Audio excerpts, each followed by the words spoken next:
इस लड़ाई में कहीं ना कहीं निर्दलीय जितने भी उम्मीदवार हैं वो अपनी बात नहीं रख पा रहे हैं। मुझे दुख इस चीज का भी है क्योंकि आज एक जो पर्ची थी, आज पर्ची निकली भी थी, जोजरी नदी जैसा एक प्रकरण था, वो चला गया।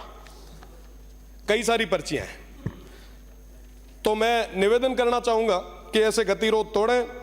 साथ ही साथ मैं प्रदेश की सरकार को बहुत बहुत धन्यवाद दूंगा कि उन्होंने अगासड़ी गंगापुरा में 2 नए GSS हमें दिए, राजडाल की एक रोड दी, 15 करोड़ रुपए जो मरुस्थलीय इलाकों की रोडों के लिए दिए हैं, उसके लिए भी मैं धन्यवाद देता हूं।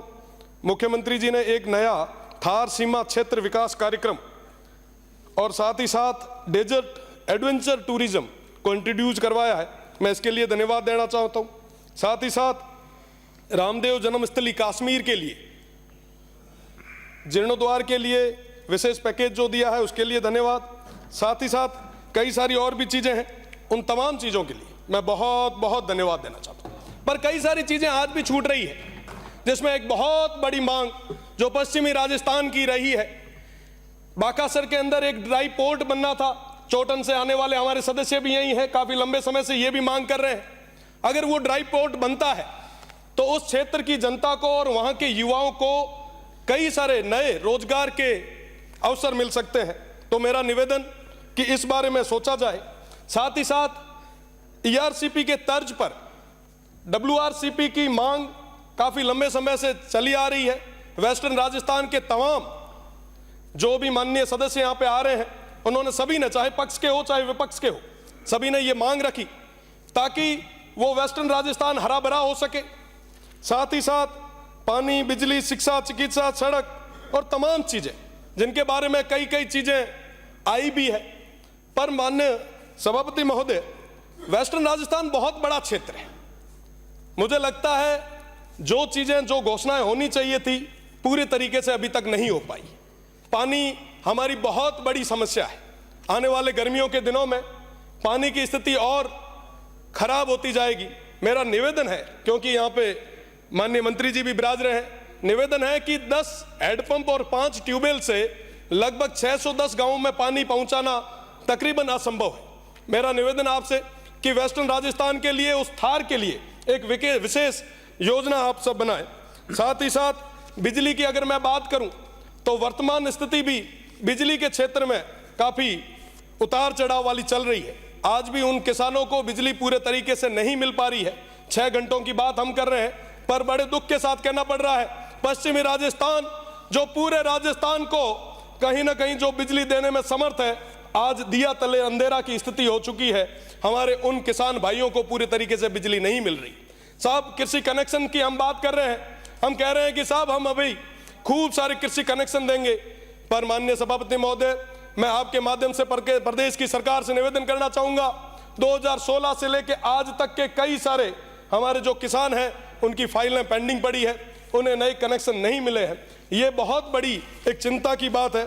मेरा निवेदन प्रदेश की सरकार से कि उन किसानों के हित में सोचते हुए उन्हें आप कनेक्शन दें। साथ ही साथ मैं बात करूं चिकित्सा की, तो चिकित्सा के मामले में उस क्षेत्र में एक जिला अस्पताल गडरा रोड में और सिव में होना चाहिए। मैं उसके लिए आपसे निवेदन करना चाहूंगा कि आप एक बहुत बड़ी ये सौगात दें, क्योंकि पश्चिमी राजस्थान में एक क्षेत्र से दूसरे क्षेत्र या एक गांव से दूसरा गांव तकरीबन 20 से 30 किलोमीटर दूर है, और ऐसी स्थिति में चिकित्सा व्यवस्था को मजबूत करने के लिए इस चीज की बहुत ज्यादा जरूरत है। मेरा निवेदन है आप इससे कि आप वहां पे चिकित्सा के मामले में व्यवस्थाओं को और सुदृढ़ करें। साथ ही साथ DNP क्षेत्र की मैं बात करूं, होमगार्ड के उन लोगों की बात करूं, साथ ही साथ EWS की बात करूं, तमाम मुद्दे मेरे पास थे। पर माननीय सभापति महोदय, मेरा निवेदन कि इन सब चीजों के लिए हमें, जो हमारे सदस्य हैं जो इंडिपेंडेंट हैं, उनका भी समय आप थोड़ा हमें दें, क्योंकि DNP हमारी अपने आप में बहुत बड़ी समस्या है।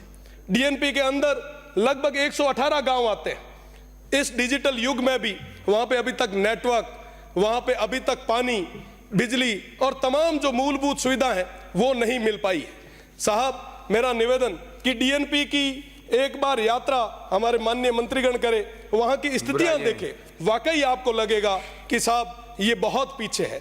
माननीय सभापति महोदय, मेरा निवेदन है आपसे कि हमारे बॉर्डर होमगार्ड में और विशेषकर पश्चिमी राजस्थान के कई सारे लोग जो लगे हैं उनको लंबे समय से विराम भत्ता नहीं मिल पा रहा। मेरा निवेदन है कि ईडब्ल्यूएस के अंदर सरलीकरण धन्यवाद के लिए भी माननीय प्रदेश अध्यक्ष की महोदय। सरकार माननीय लिख के सभापति दे। महोदय। साथ ही साथ एक मिनट माननीय सदस्य, मेरा निवेदन है कि विश्वविद्यालय के अंदर पेंशनर का एक मुद्दा था, पिछली सरकार ने उस मुद्दे को लेके हमें कई महीनों के लिए जेल भेजा था। मेरा निवेदन कि अब बहुत बड़ी और एक सुविचार रखने वाली, जनता का हित रखने वाली सरकार आई है, तो उन पेंशनर को भी समय पे आप पेंशन दें। बहुत बहुत धन्यवाद। जय हिंद। सभापति महोदय, आपका आभार व्यक्त करता हूं।